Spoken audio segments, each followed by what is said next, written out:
CM D K ಶಿವಕುಮಾರ್ಗೆ Kaveri ನೀರಿನ tension ಶುರುವಾಗಿದೆ. ಕಾನೂನಾತ್ಮಕವಾಗಿ ಹೋರಾಟ ಮಾಡಲಿಕ್ಕೆ ರಾಜ್ಯ ಸರ್ಕಾರ ಚಿಂತನೆ ಮಾಡಿದೆ. CWMAಗೆ ಮೇಲ್ಮನವಿ ಸಲ್ಲಿಸಬೇಕು ಅಂತ ರಾಜ್ಯ ಸರ್ಕಾರದ ತೀರ್ಮಾನ ಇದೆ. ಏನಾದರೂ ಮಾಡಿ ನಾವು ಮೇಲ್ಮನವಿ ಹೋಗಿ ಆದರೂ ಸರಿ, ಸದ್ಯಕ್ಕೆ ಬೀಸುವ ದೊಣ್ಣೆಯಿಂದ ತಪ್ಪಿಸ್ಕೊಂಡ್ರೆ ಸಾಕು ಅಂತ ಕರ್ನಾಟಕದ ಪರಿಸ್ಥಿತಿ. ನೀರು ಬಿಡಲೇಬೇಕು ಅಂತ ಹೇಳ್ತಾ ಇದ್ರೆ ಏನು ಮಾಡೋಣ ನಾವು? ನೀರು ನಮ್ಮ ಬಳಿ ಇಲ್ಲ.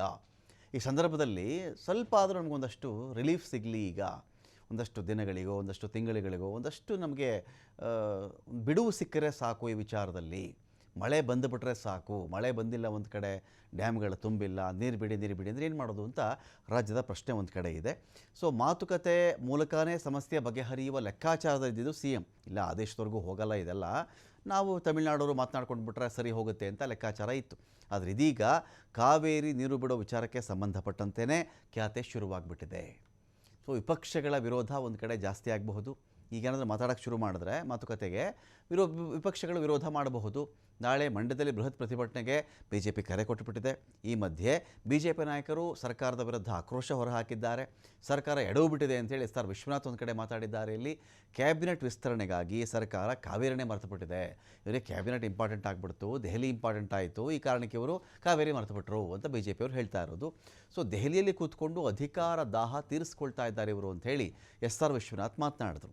ರಾಜಕೀಯ ಕಾಟಾಚಾರದ ಹೇಳಿಕೆಯಲ್ಲಿ ಸಾಕಾಗಲ್ಲ, ಕಾಂಗ್ರೆಸ್ ಸರ್ಕಾರ ಕೇಂದ್ರದ ಮನವೊಲಿಸಬೇಕು, ಸುಪ್ರೀಂ ಕೋರ್ಟ್ಗೆ ವಾಸ್ತವ ಸ್ಥಿತಿ ಮನವರಿಕೆ ಮಾಡಿಕೊಡ್ಬೇಕು ಅಂಥೇಳಿ ಯತ್ನಾಳರು ಮಾತಾಡಿದ್ದಾರೆ. ಕಾವೇರಿ ಕೊಳ್ಳದಲ್ಲಿ ನೀರಿಲ್ಲದೆ ಇವತ್ತು ಕುಡಿಯೋಕ್ಕೂ ಕೂಡ ಬೆಂಗಳೂರಿಗೆ ನೀರು ತತ್ವಾರ ಮತ್ತು ರೈತರ ಬೆಳೆದ ಬೆಳೆ ಕೂಡ ಕೈಗೆ ಬರದೇ ಇರತಕ್ಕಂಥ ಪರಿಸ್ಥಿತಿಯಲ್ಲಿ ಇವತ್ತು ಸರಿಯಾದ ರೀತಿಯಲ್ಲಿ ಸರ್ಕಾರ ಈ ಕಾವೇರಿ ಸಂಬಂಧಪಟ್ಟಾಗೆ ಯಾವುದೇ ರೀತಿಯಾದಂಥ ಕ್ರಮವನ್ನು ತಗೊಳ್ಳದೆ ಉಪೇಕ್ಷೆ ಮಾಡಿರೋದ್ರಿಂದ ಇವತ್ತು ಪ್ರಾಧಿಕಾರ ತಮಿಳುನಾಡಿಗೆ ನೀರನ್ನು ಕೊಡಬೇಕು ಅಂತಕ್ಕಂಥ ಆದೇಶವನ್ನು ಮಾಡಿದ್ದಾರೆ.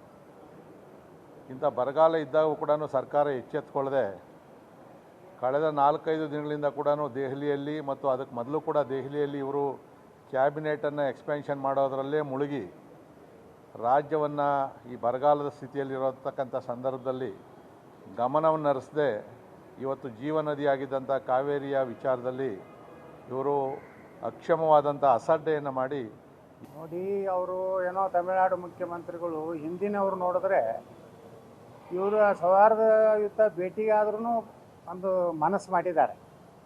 ಹಿಂದೆ DMK AIADMK ಇದ್ದಾಗ ಬರೀ ಉದ್ದಟತನ ಉತ್ತರ ಕೊಟ್ಕೊಂಡು ಯಾವುದೇ ನಮ್ಮ ಮುಖ್ಯಮಂತ್ರಿಗಳ ಅವರಿಗೆ ಭೇಟಿಯಾಗಲಿಕ್ಕೂ ಸಹ ಅವಕಾಶ ಕೊಟ್ಟಿರಲಿಲ್ಲ. ಈಗೇನೋ ಒಂದು ಪ್ರಯತ್ನ ಮಾಡ್ತಾ ಇದ್ದಾರೆ, ಅದು ಎಷ್ಟು ಫಲಪ್ರದ ಆಗ್ತದೆ ಗೊತ್ತಿಲ್ಲ. ಆದರೆ ಒಂದು ಸೌಹಾರ್ದಯುತವಾದಂಥ 2 ರಾಜ್ಯಗಳು, ಯಾಕಂದರೆ ನಮ್ಮ ದೇಶದ 2 ರಾಜ್ಯಗಳು, ಕರ್ನಾಟಕದ ರೈತರ ಹಿತನೂ ನೋಡಬೇಕಾಗ್ತದೆ. ಮೊನ್ನೆ ಒಬ್ಬರು ಯಾರೋ ಶಾಸಕರು, ಮಂಡ್ಯ ಶಾಸಕರು ಒಂದು ಹೇಳಿಕೆ ಕೊಟ್ಟಿದ್ದರು, ಕರ್ನಾಟಕದ ಕಾವೇರಿ ನೀರು ಸಮುದ್ರಕ್ಕೆ ಹೋಗಿ ಸೇರ್ತಾ ಇದೆ, ಅದನ್ನು ನಾವು ವಿಡಿಯೋ ಮಾಡ್ಕೊಂಡು ಬಂದೇನಕ್ಕೆ. ಇದೆಲ್ಲ ಇಷ್ಟು ಇದ್ದಾಗೂ ಸಹಿತ ಈ ಮೊಂಡುತನ ಕೇಂದ್ರದಲ್ಲಿ ಏನು CWC ಇದೆ ಅದು ಬಿಡಬೇಕದು.